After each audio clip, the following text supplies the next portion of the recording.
안녕하세요. 워싱턴 윤준혜의 윤주입니다. 지난달 3월에 저의 생일이 있었어요. 유튜브를 보신 분들은 아시겠지만 친구들과 생일날 시푸드 뷔페를 갔었거든요. 뷔페는 언제 가도 사람이 참 많아요. 식당의 음식값은 점점 오르고 또 어떤 곳은 양이 너무 줄어서 무한 리필 뷔페가 늘 10,000원을 이루는 것 같아요. 고깃값도 많이 올라서 식당 가서 양념갈비 먹으려면 1인분이 40불 정도 해요. 근데 어디 1인분이 1인분인가요? 그러다 보니 고기 질은 약간 떨어져도 고기 뷔페를 찾게 됩니다. 보통 고기 뷔페 가격은 1인당 35불 정도 하는데요. 어린 아이들은 가게마다 가격을 매기는 기준이 조금씩 틀리잖아요. 예전엔 나이로 하는 곳이 많았는데 요샌 키로 하더라고요. 나이로 했을 땐 많이들 엄마들이 속였죠? 5살이에요. 5살이요? 키가 좀 큰데요? 얘가 지 아빠 닮아서 커요. 반에서 제일 커요.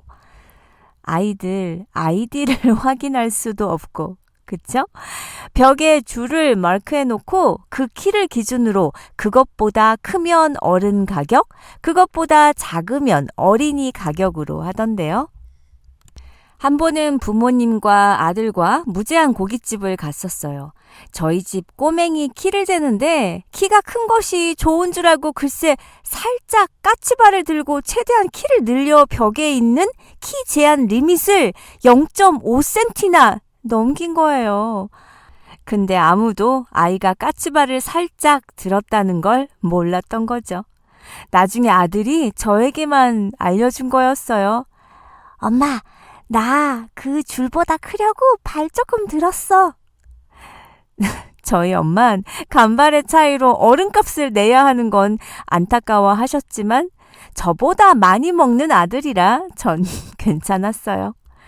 다양한 고기류를 한 번에 즐길 수 있는 고기 뷔페는 항상 인기예요. 특히 주말 저녁엔 기다려야 하는 것도 예사고요. 갈 때마다 느끼지만요.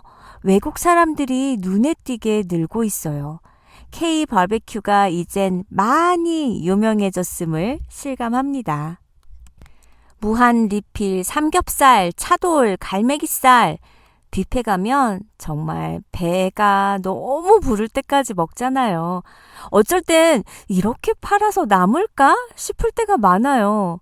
고물가 시대에 외식비 부담이 커진 소비자들이 다시 가성비를 찾기 시작한 거죠. 요즘요, 월남국수 한 그릇 값이 얼마인 줄 아세요?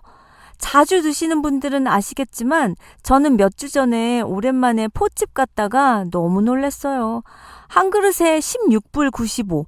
오, 둘이서 먹으면 스프링롤 하나 추가하고 텍스하고 팁해서 50불 돈이던데 월남국수는 싼 맛에 먹는 음식이었는데 더 이상 아니에요. 요샌 10불 미만의 외식 음식은 아마 패스트푸드밖에 없을걸요. 이젠 10불로 밥 한 끼 먹긴 어려운 시대가 된 거예요. 그런 면에서 뷔페는 가성비 탑이라고 봐야죠.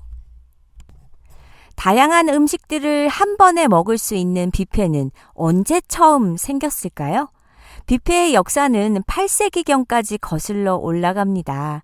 스칸디나비아 반도의 해적들이 며칠씩 배를 타고 나가서 도적질을 한 뒤에 커다란 널빤지 위에 훔쳐온 술과 음식들을 한꺼번에 올려놓고 식사를 한 것이 뷔페의 시초라고 하는데요. 스칸디나비아 반도의 해적들이라면 바이킹이겠죠?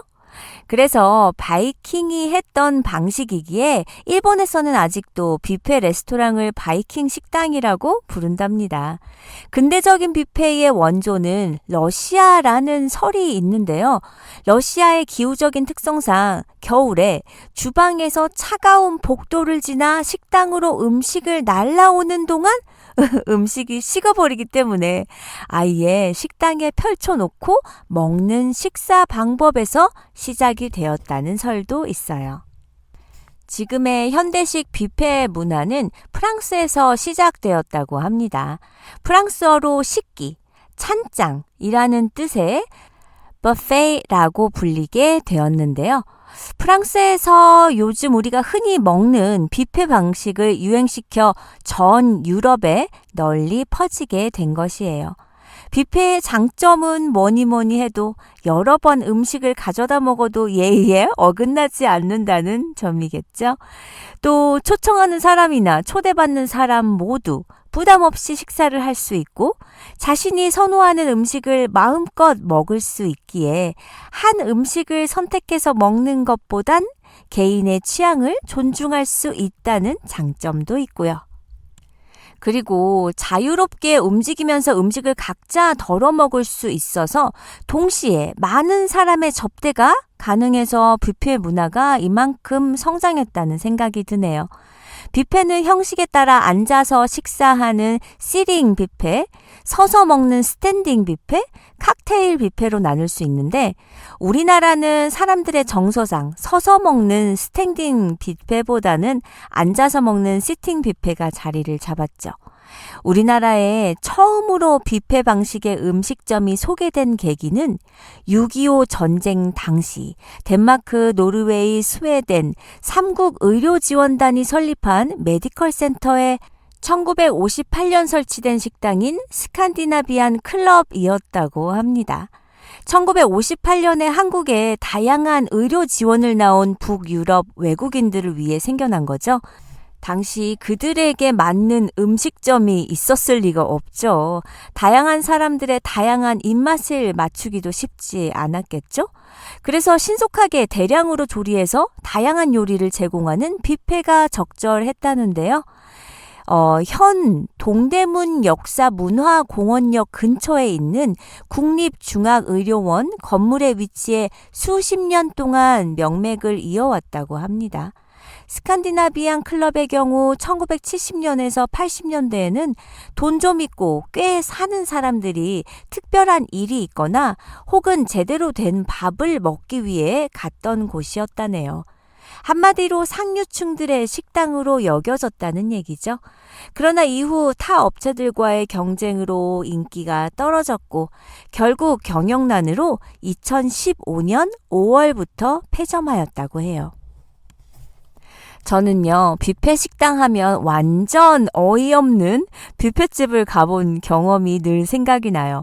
예전에 졸지아에 살 때 노스캐롤라이나의 친척집을 가던 중에 사우스캐롤라이나의 허름한 시골 동네를 지나다가 너무 배가 고파서 All You Can Eat 이라고 써있는 식당에 차를 세우고 들어갔었죠.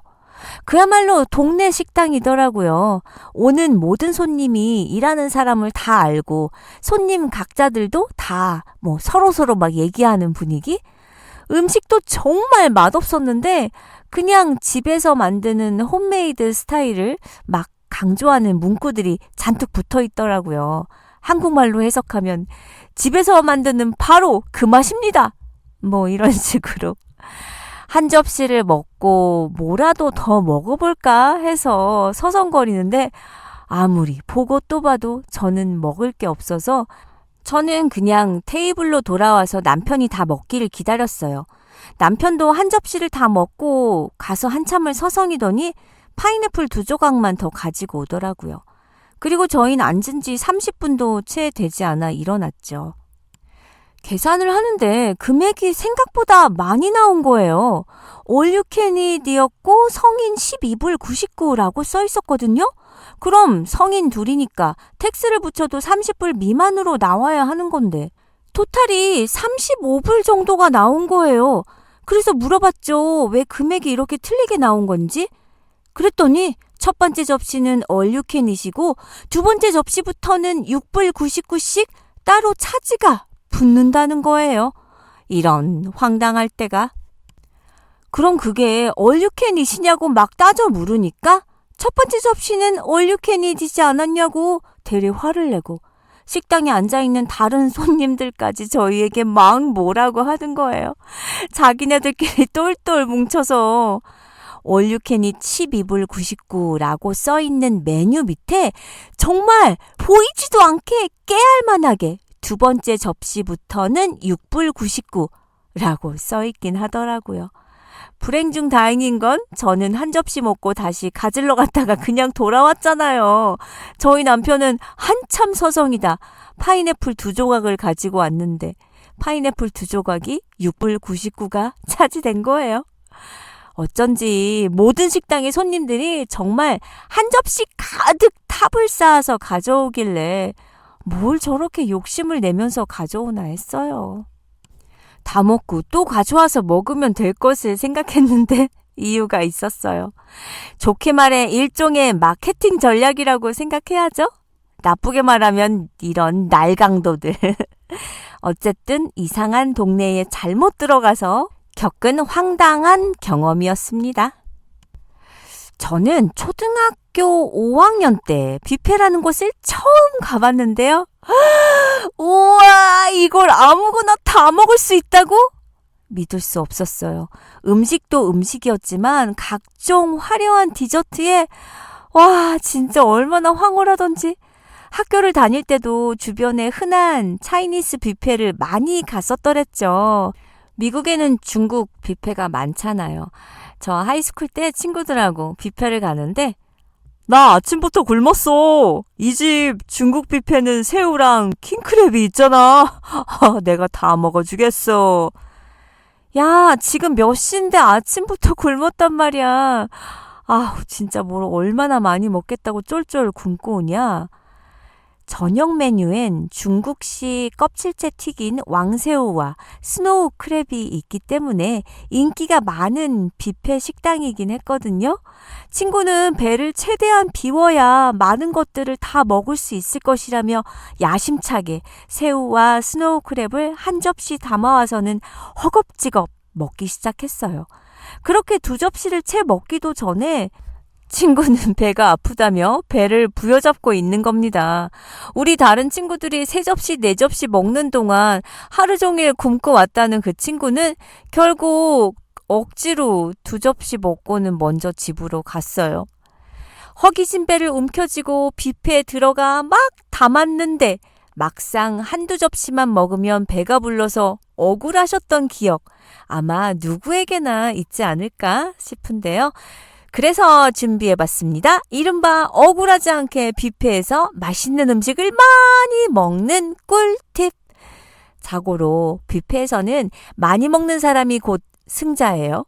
본격적으로 전투에 임하기 전에 전략적인 계획을 세워서 먹으면 더 많은 양을 먹을 수 있다는 거 아시나요? 뷔페를 가면 아무래도 본전을 뽑아야 한다는 생각이 들잖아요. 하지만 뷔페의 미학은 느림과 여유라는 생각을 가져야 해요. 와, 뷔페다 하면서 가자마자 고기 막 담고 초밥 담고 막 이것저것 그렇게 먹는 것도 좋지만 메뉴를 천천히 둘러보면서 먹을 것을 스캔하는 여유로운 마음가짐이 위장까지 넉넉하게 하면서 결과적으로 많이 먹게 되는 방법이에요. 그리고 제 친구처럼 절대로 빈속에 가시면 안 됩니다. 아침부터 굶어서 가면 더 많이 먹을 줄 알았는데 갑자기 많은 음식을 먹으니까 소화도 잘 안 되고 배도 빨리 부르게 되는 거죠. 이건 전문가가 얘기한 팁인데요.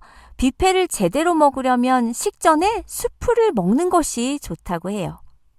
위벽을 보호하면서 더 많은 음식을 먹을 수 있도록 도와준다고 합니다.